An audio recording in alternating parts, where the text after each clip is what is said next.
it's Coach Tori, and this is Raising Runners. We will be talking about running, mental health, youth sport burnout, specialization in sports, motivation, encouragement, coaching, parenting, sleep, nutrition, really anything that you can think of that we as parents or coaches or just runners can do to help our young athletes. Today, I get to talk with Dr. J from the Vibe Mindset. We have such a fun conversation. I would say this episode is definitely a fun vibe, to steal his word. He talks about how us as adults, parents, or coaches can work on our mindset. And then he also gives us some good tips for when we're working with kids on how to help them with their mindset. He explains what his process is. He works with professional athletes, and executives and people like that, but he also talks about how all of the things that he does can apply to things that we can do. So I'm sure you're going to learn something new.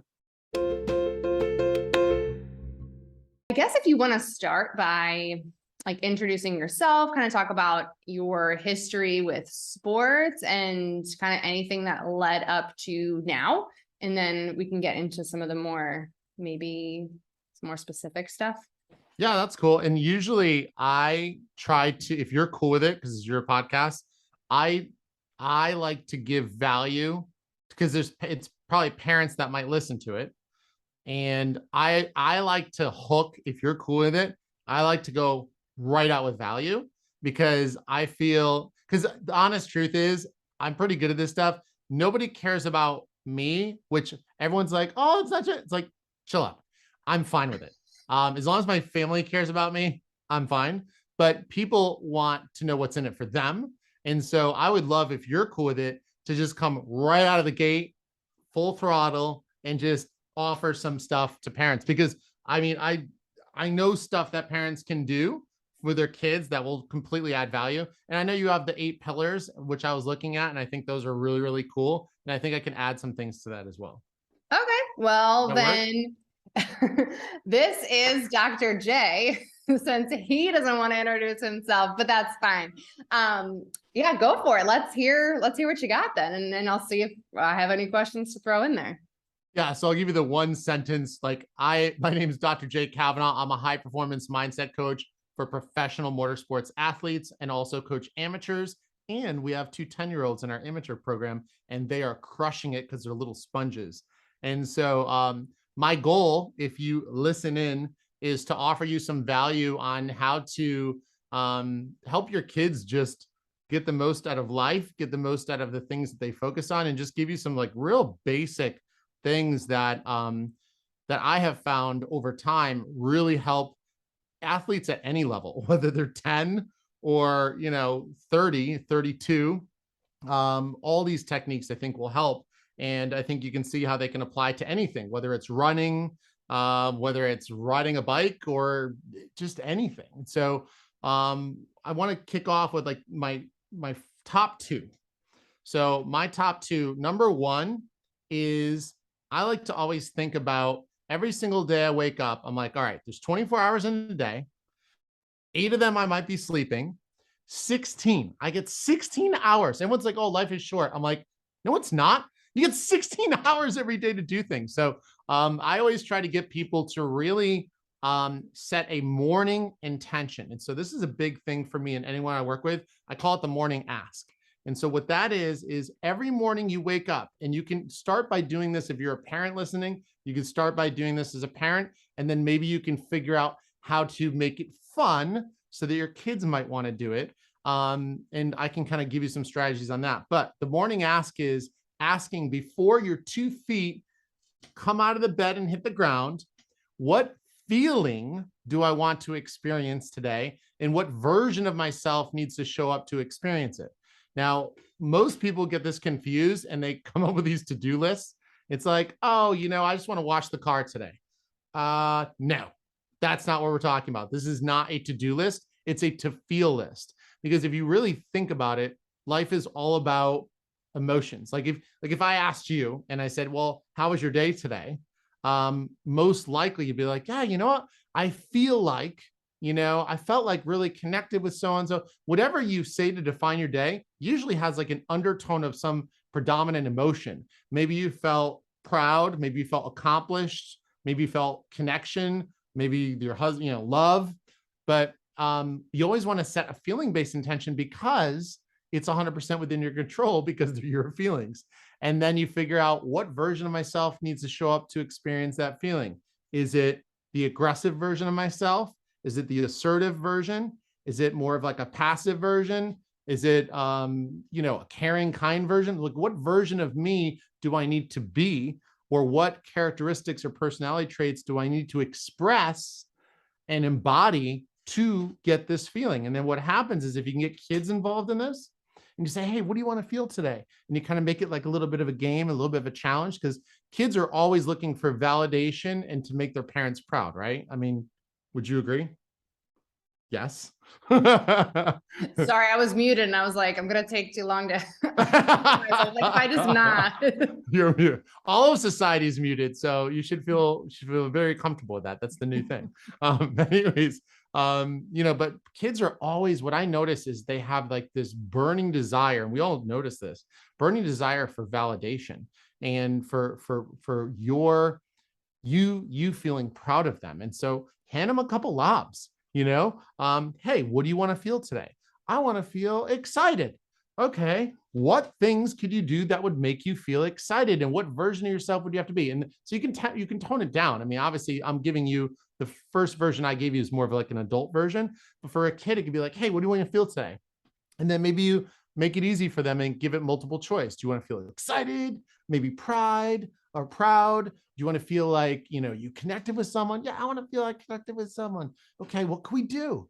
And then you just activate the greatest gift we all have, which is our human imagination, which for a kid is like on fire, right? I mean, for someone who's young, your imagination is great until someone finally tells you like, well, you need to come down to earth, or you need to wake up. It's like, oh, really? Like, I don't know about that. But anyways, activate their imagination and get them to get in the process of realizing like, wow, I can create my reality by focusing on these feelings and get the outcomes I want and the experiences I want. And it's all within my control. And so that's called the morning ask. And so I think that's the first thing. And then just very basically, I'll go through this one quickly. Self-awareness.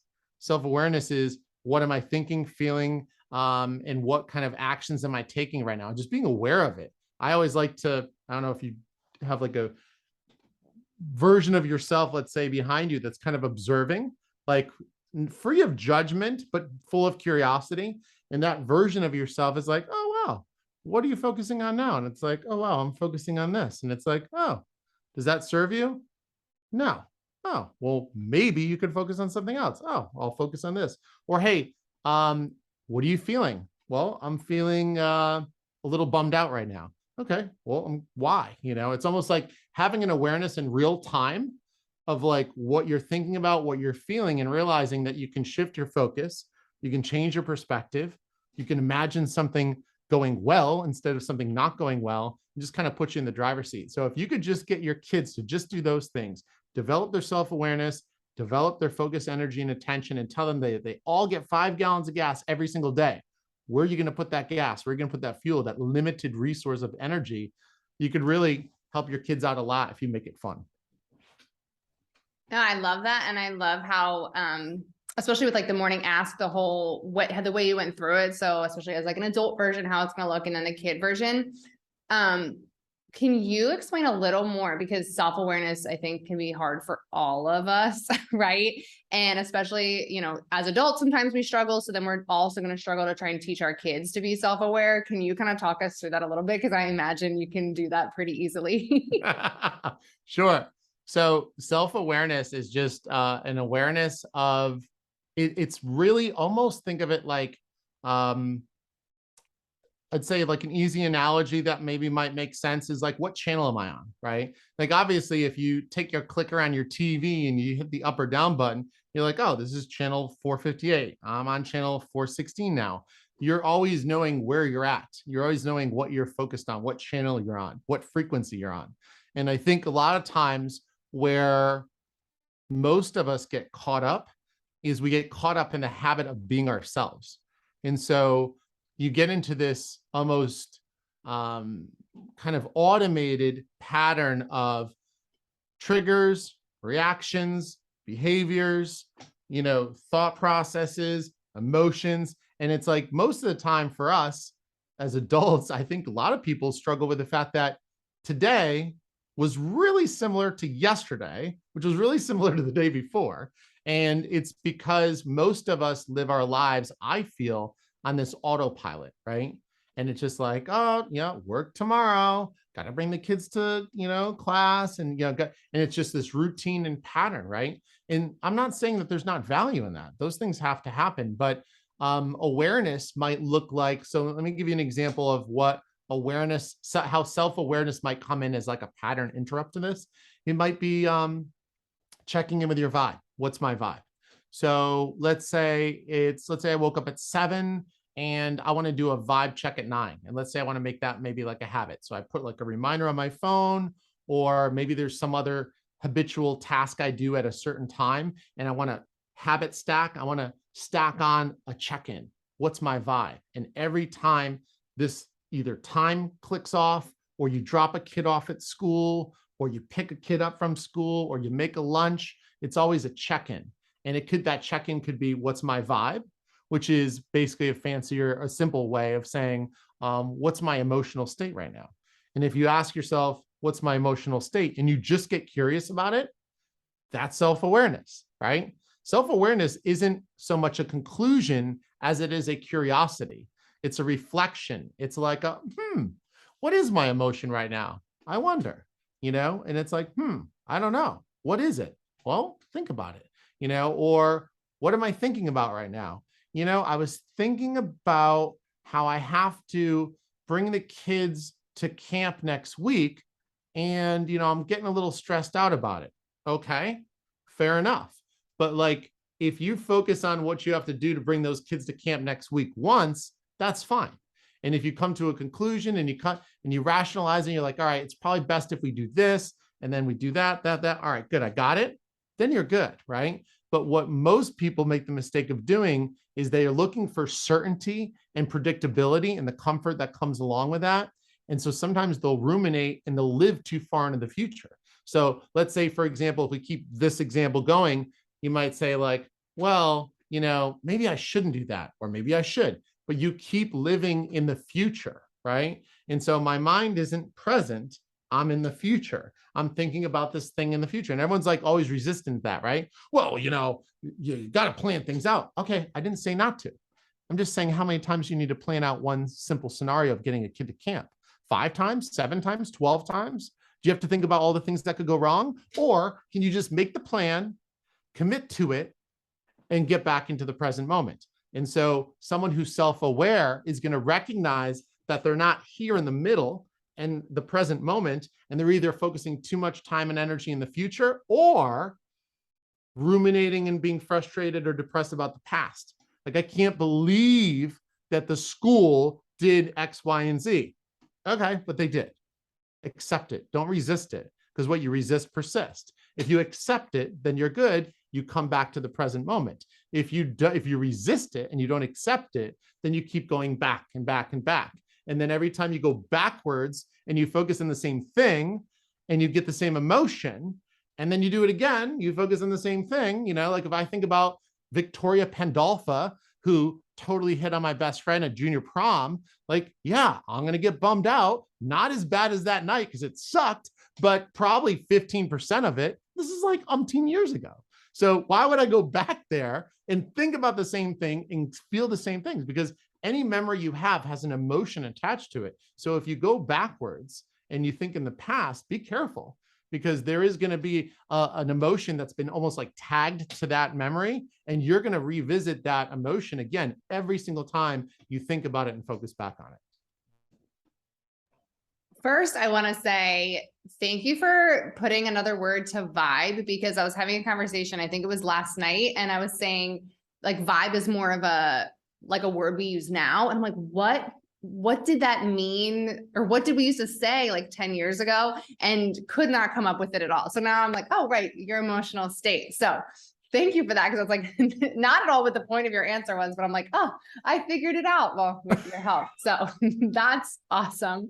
I also never really had that perspective on self-awareness. Like, I would like to think I'm very self-aware, but I also am a big time ruminator in the past and a big time worrier in the future. So I'm like, oh, maybe I need to really be focusing in on that because I'm probably not as self-aware as I thought. So that was really helpful to think about it that way. So so to interrupt you, everyone says not to interrupt you. No, to interrupt you because I'm interrupting you. Go for it. So as you're doing this so I'm going to challenge you. As you're recording this podcast, are you thinking about something that is going to happen afterwards? Are you thinking about whether you should upload it next week? Or are you genuinely present, listening, and just being lasered in? Because like right now, I personally am like focused on you, like nothing else matters. It's like, have we ever met in person? No. Have we ever talked before this other than text and email? No. But does that mean that I can't make you the most important thing in my life right now? Not to freak you or your husband out? No, yeah, I can do that because like I'm with another human being and you have a great vibe and a great energy. And like, you're a viber. I just like, you know what? I just like you, right? Because you give off like good vibes. What you're doing is great. Who you are as a woman. I don't need to know much more. I know enough to know you're a good woman. So why would I not totally immerse myself in you right now? And that's it, right? But most of us would miss this opportunity. It's like, well, I'd really love to be here, but just so you know, I got stuck in traffic for an hour before I got on this podcast. Oh, okay. Who freaking cares? It already happened. You can't change it. Why can't I just be here with you? Right? Where were you before I said that? And be honest, because if you're not, I'm looking at you on camera. I have like detectors. Oh, and I'm a terrible liar. So well, you're going to have to help me figure out the answer because honestly, I was thinking of what my questions are going to be moving forward because I realized I didn't plan them out like I usually do. So kind of present because it's about you, but I wasn't just listening to you, but also I feel like that's so hard to just listen when I'm like, I have to actually respond to you too.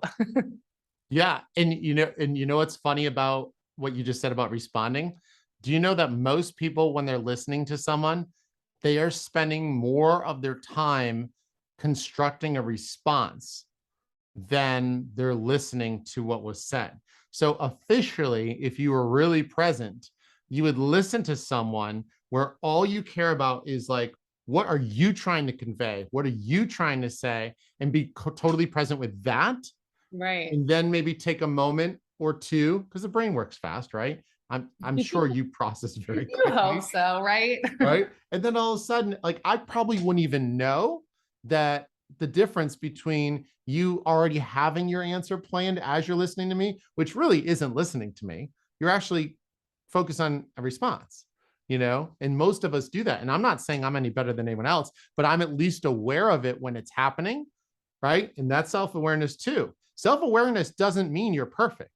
Self-awareness means you're aware that you are imperfect and you're monitoring it in real time. Like if I get into an argument with someone, honestly, most of the times I get in an argument with someone or a disagreement and my heart rate's up and I'm frazzled and whatever, I'm aware that I'm choosing to do this. And in real time, I'm like, are you sure you want to keep doing this? Because you could disconnect, take 2 deep breaths, hold, do some box breathing, and you could be done with this.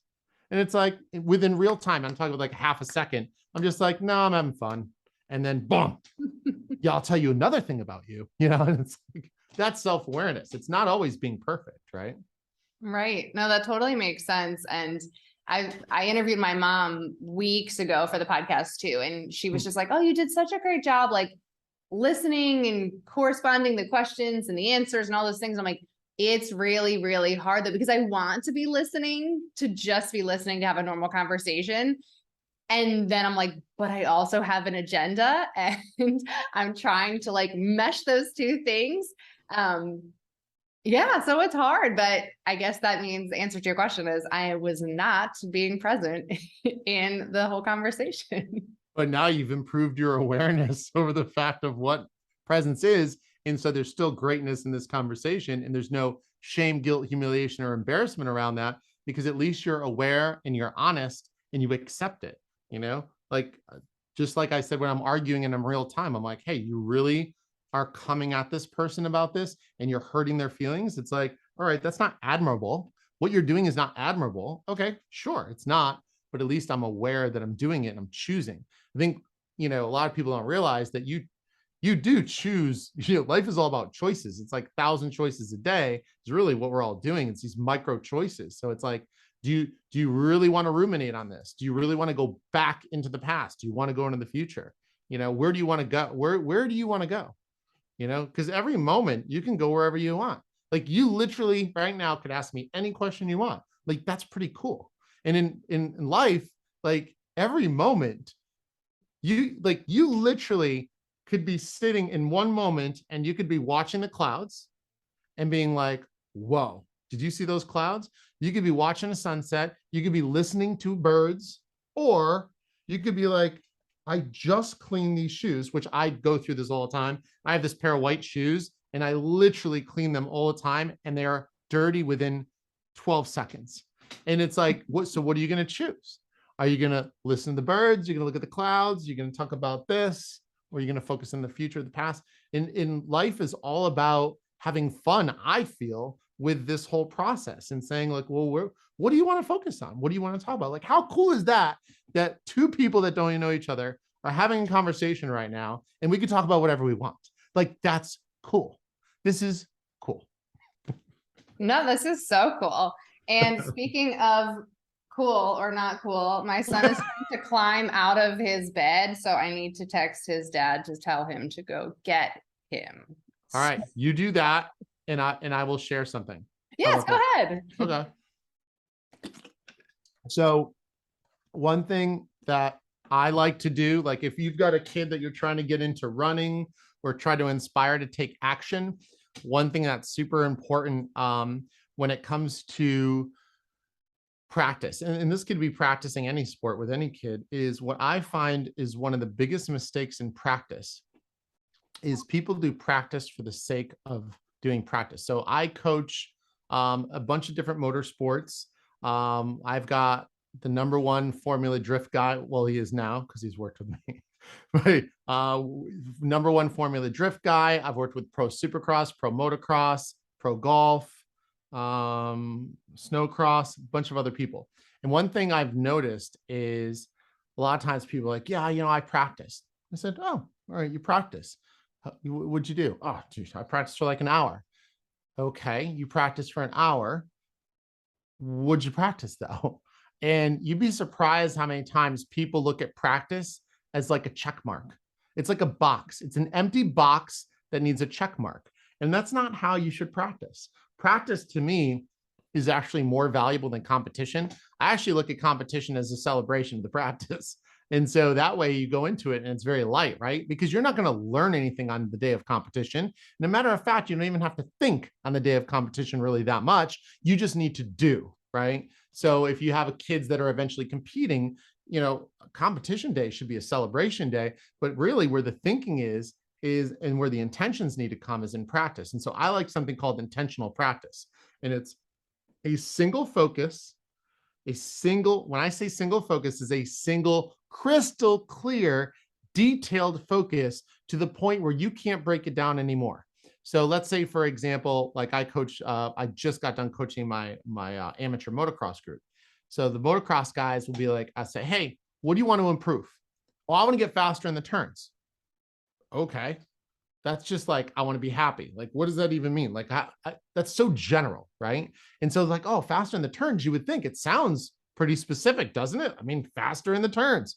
Okay. But there's different ways to go faster in the turns. There's entrance to turns. There's the mid-corner roll speed is what we call it. And then there's how quickly you're on the throttle out of it. And then there's other factors. How much are you braking? How much are you accelerating? How much using the clutch? How much using the front brake or back brake? Where is your body on the bike, right? Where are you positioning your bike within that turn? So now all of a sudden it's like, whoa, whoa, whoa.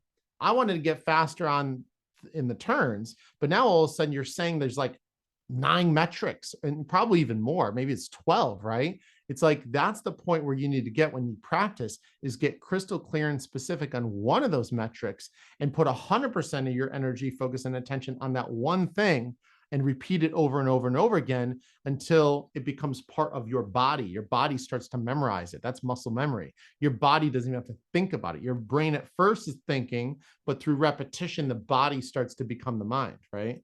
And so that's a huge, huge thing, is get your kids to have a single, super specific, intentional focus on practice. And depending on the age of the, kids, you can do this with any age, but you will see much better results with your kids. And also, it becomes also much more clear as to whether you achieve the goal or not, right? Sometimes it's like, well, did you achieve the goal? Well, yeah, I guess. No. If you have a single detailed focus, it's much easier to see if the achievement was there. And then you can show your kid and be like, hey, look, you were here and now you're here. And it's very evident that there's a change here. And that's because you focused on it and you executed. And you know what? I'm very proud of you. Boom. That's how you build confidence, is a kid says they're going to do something and they do it. I'm going to focus on this. Okay, I'm going to focus on entering speeds by using less brake. I'm going to go into the turns 2 miles an hour faster by using less brake. Okay. You monitor that, you track it. If you witness it and see it, the kids said they're going to do something and they did. That's how you build confidence, right? You're muted. Oh my gosh. See, and I said, like, the whole, you held the towel up before with the technology, and now I'm still proving that I'm not a technology person. So Is that an air freshener behind you? Left shoulder? What's it's that? an air purifier.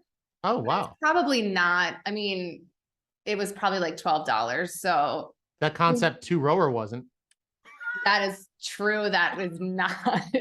I know there's like, so there's crap in here, like this air purifier, and then there's like actual nice equipment in the shed here. But yeah.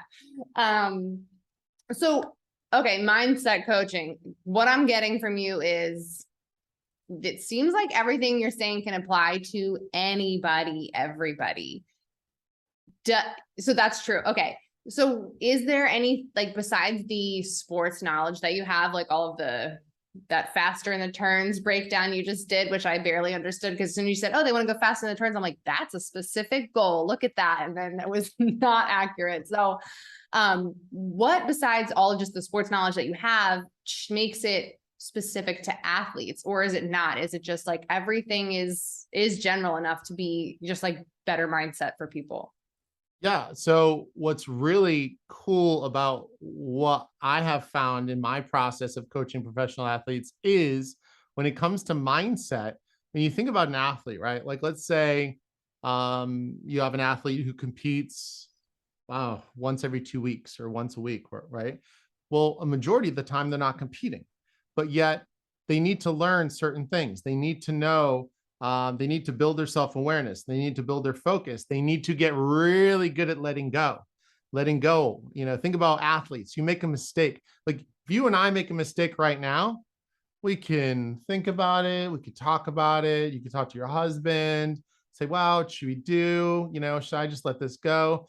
An athlete, it's got to be a blink. If an athlete is taking a 3-point shot and they miss, it's done. You're on to the next thing before the ball even lands, really, in the hoop or not, right? And so letting go is a huge skill. But now think about this. You'd say, oh, wow, well, so I got to practice letting go while I'm shooting in practice. Well, sure. But guess what? Letting go of the 3-point shot you just missed could also be letting go of the guy who just cut you off in traffic on the way to work. Letting go could also be the fact that your wife is nagging you about, like, why did you not shut the door and lock it? I told you 1,000 times. It's like, okay, well, she has told you 1,000 times and you didn't do it. Take ownership, accept it, tell her, you know what? You're right. I didn't do it. Don't apologize because you're not sorry. So just say, yes, I take ownership, try to work on it and let it go, right? So there's a perfect example of you using the same process for letting go, whether it's a basketball, whether it's a wife nagging you about a door that you never lock, It could be, there's so many instances, like someone cutting you off, right? And so you can practice letting go on a regular basis. You can practice self-awareness on a regular basis. You can practice self-regulation, which is managing your emotions on a regular basis. If all of a sudden I'm playing you in basketball and I elbow you a little too aggressively and you react to it instead of respond, reaction is automated, response is creating just a little bit of space in between the trigger or the incident and what you choose to respond with as an emotion or retaliation or next action. Most of us are reactionary, right? It's like, what are you looking at? I don't know. What are you looking at? It's like, whoa, I didn't even think about my response. You just said, what are you looking at? And I automatically just said, no, what are you looking at? Just like if I ask you, hey, how you doing? Good. How are you? Did you even think about it? No, Right. that's a reaction. So a response is, and I actually work on this. If someone says, hey, how are you? I stop for like 2 seconds and I actually answer them in detail. Not that much detail, so don't worry. It's like, how are you? It's like, you know what? I'm great. And usually what I'll do is I'll answer the question and I'll say why. I'm actually really great, doing very well, and I think it's because I was very intentional about watching the sun rise this morning. And you know what? It was a hell of a way to start my day. Boom. But like, think about how much better your life would be and the life of someone else if you just did that. Like, I mean, so many of our things are automated. Like I said, like I can't stand it. If someone does something wrong, you say you're sorry, I lose it, right? Because it's like, you're not sorry because you just did something stupid. So just own it. Be like, I screwed up. Yes, you did. Thank you. Yeah. And I feel bad about it. All right, perfect. So you're telling the truth. I screwed up and I feel bad about it. Great. But don't add, I'm sorry. Like that's like the modern day excuse for everything. It's like, you can just be violent with someone and be like, hey, at least I feel bad about it now. So like, are you accepting my apology? It's like, no, you are violent towards me. Like I'm not accepting that. So anyways. When we teach that, I mean, you're at the playground, my kid pushes someone else's kid, you got to say sorry. And it's like, he barely even knows how to say anything, right? Like, yeah. I don't know if that means anything. Yeah. And it's like, does he really need to say sorry? Or do you need to maybe take ownership yourself that the kid learned a behavior from you and maybe spend a little time fixing it and saying, Right, you know, like what he teaching did. something different. Yeah. Yeah. Maybe something needs to change fundamentally. Right. Yeah. So I have a question for you. Can I put you in the hot seat? Oh, go for it. So where is there resistance? So because I love coaching people. Where is there a resistance in your life to you achieving something that you might really want or desire? Where do you feel there's resistance to that? Because, and while the reason I'm asking you this is because this is a really good lesson for all of us, is if you want to get something, a lot of people want stuff. They want to make more money. They want to divorce their spouse. They want to find a replacement. I don't know, whatever it is, right? I'm sarcastic. Sorry. Right. A lot of us have wants, right? But most of the time we just focus on what we want. But really, a lot of times where the value is if you kind of turn around and you look at like, where's the resistance? Like if I uncovered a rock, like where is the resistance? Because if you find where the resistance is, it's like uncovering a rock and looking underneath it, you'll find things that might help you more than if you just focus on what it is you want. Does that make sense? Right. So talk to me. Oh man. Well, okay. Now I got to think, what do I want? So I have a 1-year-old, so I don't actually ever get to think about what I want anymore. So that's like probably part of why I have no answer to this question. But no, I mean, kind of keeping this like run club specific, like I do want run club to grow. I want to have bigger groups of kids. I want to be at more parks. I want to be in more of the schools because we're only in a couple of the schools. So that's what I want. I know a lot of the resistance comes from me not doing enough outreach, or like I reach out once to wherever, I don't hear back and I'm like, oh, I'm just too busy. Like I'm aware that that's a big part of the problem. So I don't know if that's a good example or not. I got you. Yeah. So let me ask you this. So So you identified some resistance. How can you remove the resistance? I just need to try harder. Do you need to try harder, or do you need to try smarter and different? Because let me ask you this. I'm going to challenge you on this because I love the phrase try harder. Okay. What does try harder mean? Does that imply like well, I won't even say that. What does try harder mean? Well, what I'm picturing, I mean, again, it can mean so many different things, I think. What I'm, I guess, trying to say is I need to be doing more, being more persistent, I guess, in like those specific instances of like, okay, I didn't hear back from someone, I let it go instead of reaching back out or meeting up in person or making another phone call. So like that, I guess, is what I mean by trying harder. So I want to break down the phrase try harder because I think it's fascinating. So one thing that I don't use, and I challenge people, and if you have a kid, because everyone's like, oh, as long as you tried, as long as you tried. I get the concept and I do see some value on it. So I'm not saying I'm 100% against that. But let me ask you this. If I tell you that I'm going to try to help you and your husband move a couch from downstairs upstairs tomorrow, how committed do I sound to that? Not very committed. Correct. So the word try implies very little commitment. So if you want to inspire your kids or yourself, try to not use the word try. Okay. Right? Because try is not, so even in this example, I would challenge you to think of one thing that you could do different because that's the second piece of it, right? So it's not what you're going to try to do, but I want you to tell me what you're going to do. And then I don't want it to be harder. I want it to be different, unique, smart, right? Because harder implies resistance. Like everyone's like, oh, it takes hard work to succeed. Well, I know some landscapers that work hard. They're not crushing it financially. They tell me they're not. I know people that work hard as a janitor. They're not happy with their income. I know people that are trying hard in a relationship where their spouse doesn't love them, is cheating on them. So should they try harder too? And it's like trying harder, anything hard implies resistance and difficulty. And I think it should be smarter. It should be like, instead of like try harder, it should be like do smarter or do 1% better. That's one thing all of us have adopted, right? Do 1% better. It's like, so with that said, what's one thing you could do 1% better or smarter or different than what you just said that might move the needle tomorrow? Oh, I need to make phone calls. I am not a phone call maker. I'm an email sender, and then because that's so easy, but it's also so easy to ignore. So that's one thing I can do different. Okay. When could you do it? Is there a time tomorrow you could call someone? Is there someone specifically you could call? Is there someone on your radar where you're like, wow, this person would be really powerful to help out? Not for Run Club, because I feel like I have kind of hit a wall on advancements with that at the moment, just like my own thinking wise.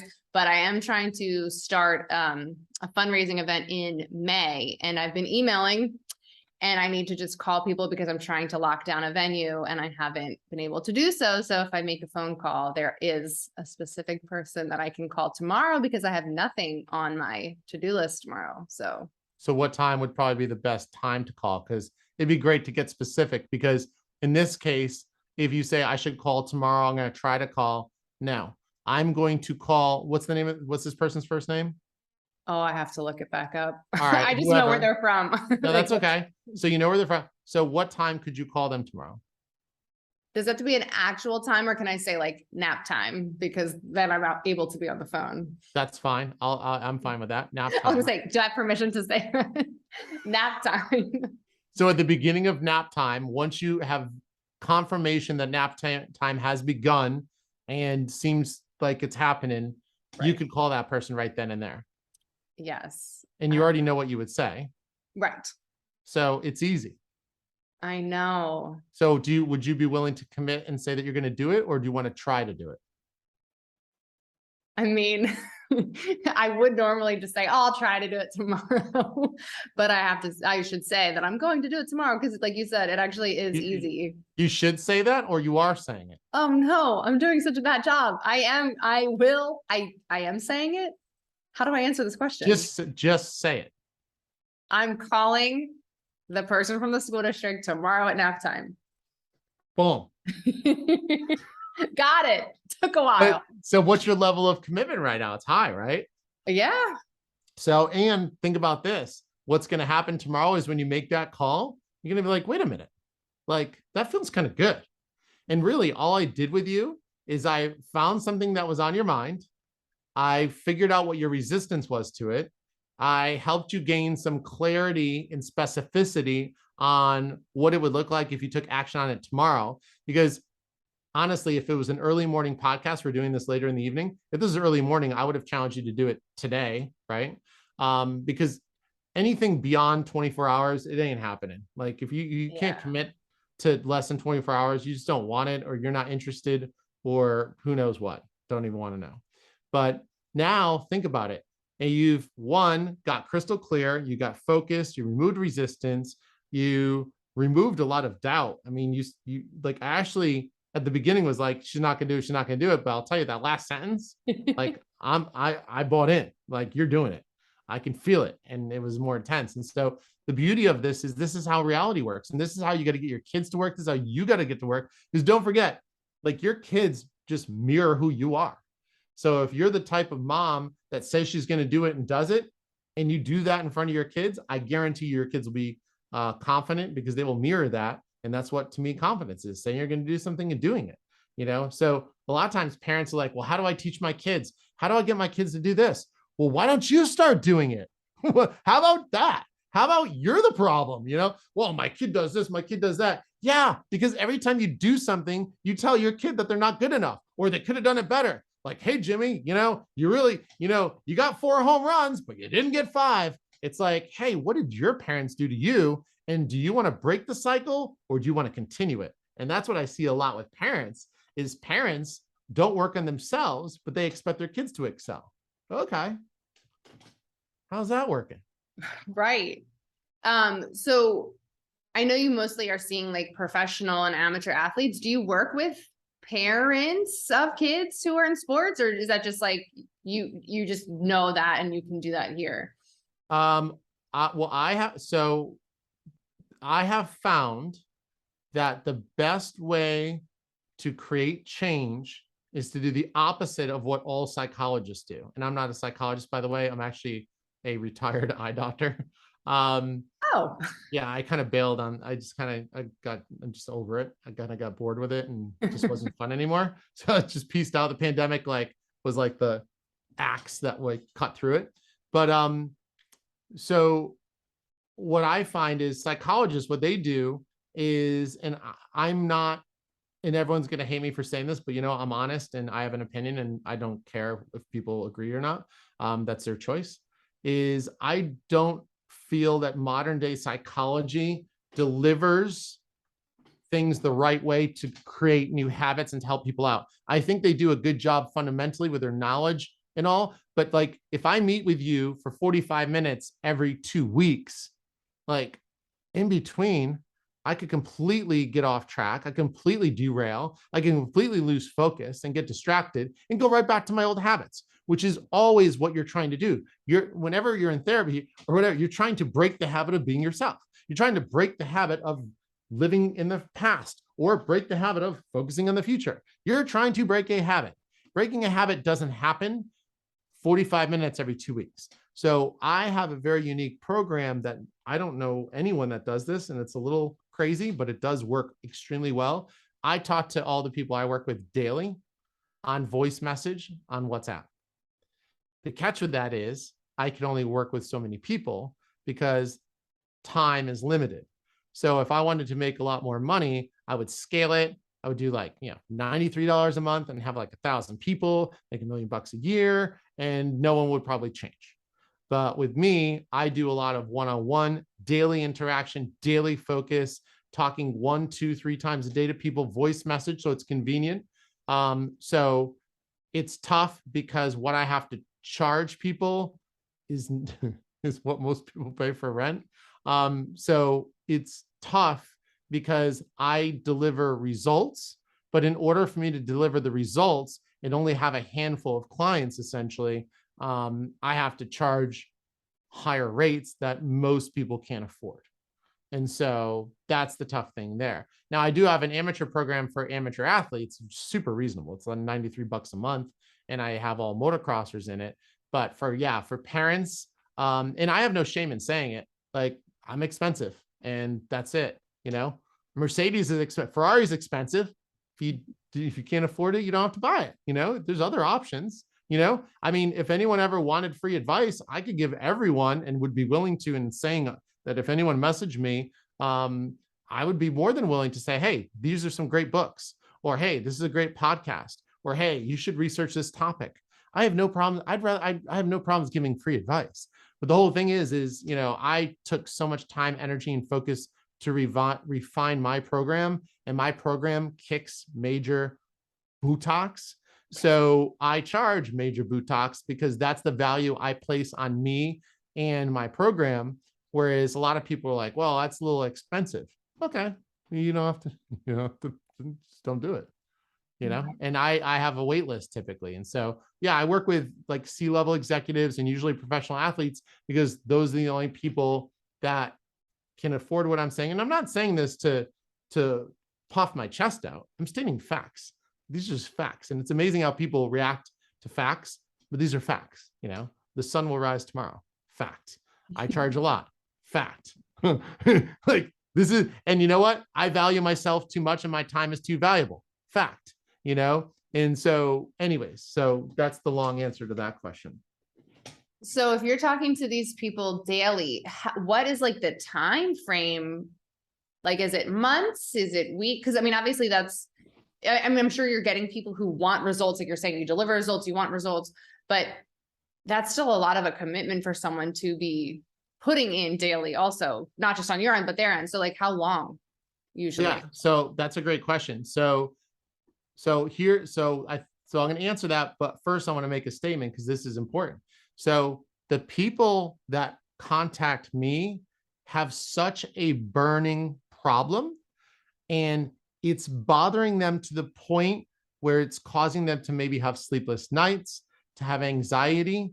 Like right now, if you had a leak in your roof and it was literally dripping into your 1-year-old's crib, and I told you it was going to, like you are literally like, I want this fixed now. And if I said, okay, well, this is what you need to do, and this is how much it costs, you'd say, I don't care. Just do it. Right. And so those are the people I typically work with. People like, that have been chasing a championship for 5, 8, 10, 12 years and haven't done it. And they're literally like, I don't know what else to do. And then they're starting to realize that, hey, most of sports and most of life is mental. And we still haven't even embraced that, which is kind of embarrassing in society. Our mental health issues in life and how it's 1,000% embarrassing when have the level of understanding I have. It's just, I'm oftentimes embarrassed to be a human being, which isn't optimal. And I don't sit there often and I don't marinate in that by choice, but it's true. Like, it's like, I know the life I live and I'm like, I wish everyone could live my life, and they can, but they don't want to because they're caught up in, whatever.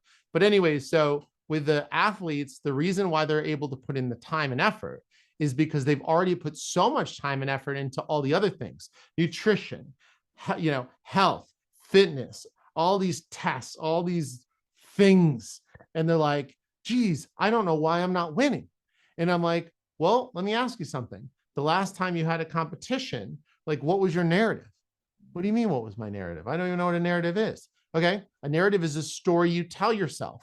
When you were about to compete and you were about to go out and do your thing, what were you telling yourself? I was saying that I'm not quite sure that I'm ready. It's like, okay.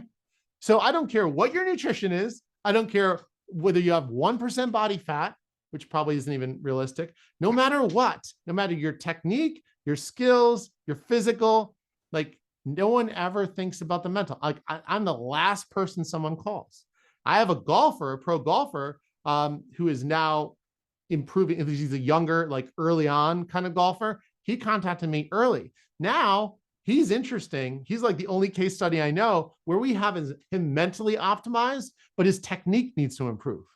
And his technique is accelerating at like 5 times the rate that anyone else would, because his mental game and the way he's managing it mentally is through the roof. It's insane. Like I've never worked with an athlete where I've seen this much progress as fast.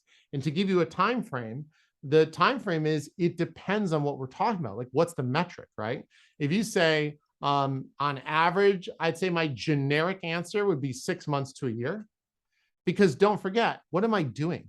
If you're 23 years old or 30, I am breaking down your set of beliefs, the narratives that they feed into. I'm restructuring your identity. I'm restructuring your characteristics and your personality traits. I'm managing your ability to focus and not get distracted. I'm having you choose challenge instead of threat and not sit in fight or flight and during competition. Like I'm literally trying to remold. It's like doing like a remodel where you're like stripping someone down sometimes, not everyone, but sometimes you have to strip someone down to the bare foundation and then rebuild, you know, sometimes you don't. Sometimes it's just, you know, new kitchen, you know, sometimes it's a freshen up the bathroom. Sometimes it's a new roof, but a lot of times the best is to make everything a little bit better, you know? So yeah, it's cool stuff. It sounds like really cool stuff. And now I'm bummed that we are like almost out of time, because I feel like there is so much more that we could talk about and that I could learn. But anyway, I can't dwell on that, I guess, right? But do you have any last closing, anything that you feel like we really need to hear? I know you started out with what you thought we needed, which I appreciate, because I'm sure if we went my route, we maybe weren't going to get there anyway. So, but yeah, anything you want to share? Sure. I'll give you an easy one. We'll end it on an easy one. Okay. The narrative I hear most parents say, anyone with kids, is that the new, for the last 5 to 10 years, the addiction or the phrase of like, people don't even realize it's a flex, but they don't realize it's probably a version of a flex, not a true flex, but a version of flex. It's like, hey, like, and I was expecting you to say this when I challenge you tomorrow is, oh, I'm just so, and it's even the drama of how to say, I'm just so, go ahead, add the word, you know what it is. Tired? Well, it could be that. It I starts was like, with a I'm B. tired. Yeah, it starts with a B. So tomorrow, why can't you Busy. do what I asked you to do? I'm so Busy. yes, you're so busy, so busy. Oh, okay. So in 16 hours, you mean to tell me for 16 hours, you're flat out? Trust me, I babysat. I know kids. I know what it can be like, but there is always time. You have to make time. But if your narrative and story is, I'm just busy, I'm just too busy, then nothing's going to change, because you already have the biggest resistant, than a narrative that is so powerfully resistant to you creating change, or you inspiring your children, or you moving the needle, or doing something different, or whatever it is. If you're too busy, then I can't even talk to you. What's there to even talk about? I wouldn't even talk if someone said that they're too busy, or even if someone reschedules with me. If someone reschedules me once because they're so busy, or they just forgot because I'm not that much of a priority, I'm just out. I just check out, because everyone's like, oh, 3 strikes and you're out. Oh, okay. I don't play that way. I play 1 strike, done. That's it. Because if you really wanted to talk to me, like even on this podcast, like you and I, it was like, no, I'm showing up on time. You showed up on time because I want this to happen, you know? So I think really question if your narrative is, I am too busy or it's too hard.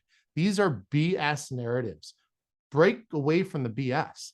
Like stop for a second, look in the mirror and just take ownership and realize that taking ownership is empowering. And say, instead of saying, I'm just too busy, say, I'm going to make time for myself. Like, let's say you're a female. Females, big thing is self-care, right? Like, where's my self-care? Like my nails are falling off, you know, gangrene on my fingers. Like I should just get new nails. It's like, okay, well, you know, I know you're too busy, but instead look in the mirror and say, you know what?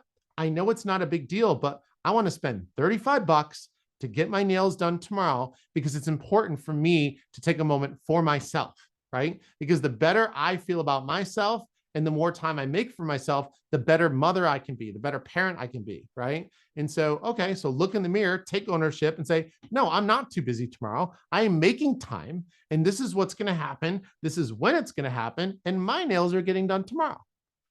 And that's it. And that, like, if you just did that, like, do you not see the empowerment in that?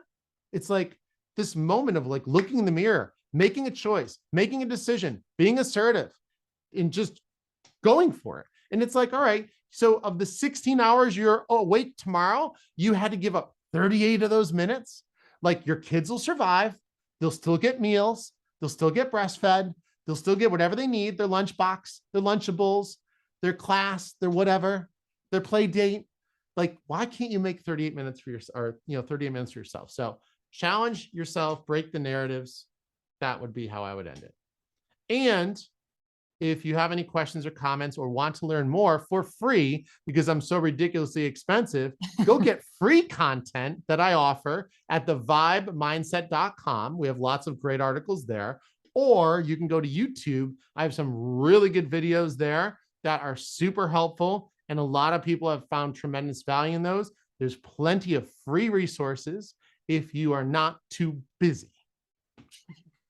And I won't be too busy to make sure I link all of that in the show notes so that it is easy for people to find. And thank you so, so much for all of your time. This was really, really fun. Yeah, that was fun, and all these conversations should be fun. Life should be fun. Self-exploration should be fun. Self-awareness should be fun. Got to make it fun. If it's not fun, why are you even doing it?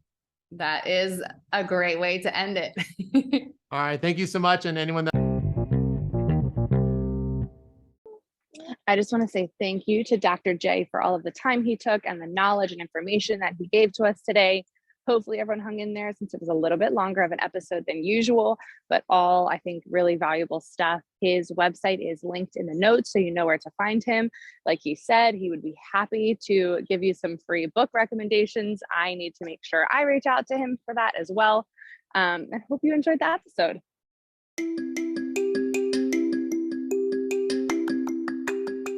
Thank you for tuning into Raising Runners. New episodes every Tuesday, and we are always looking to talk to people about running, mental health, or anything along the spectrum that can help our young athletes, or just talking to runners or parents and coaches of our young runners as well. Hopefully you find our resources helpful. If you have questions, comments, or anything else, feel free to email me at marikeyrunclub@gmail.com.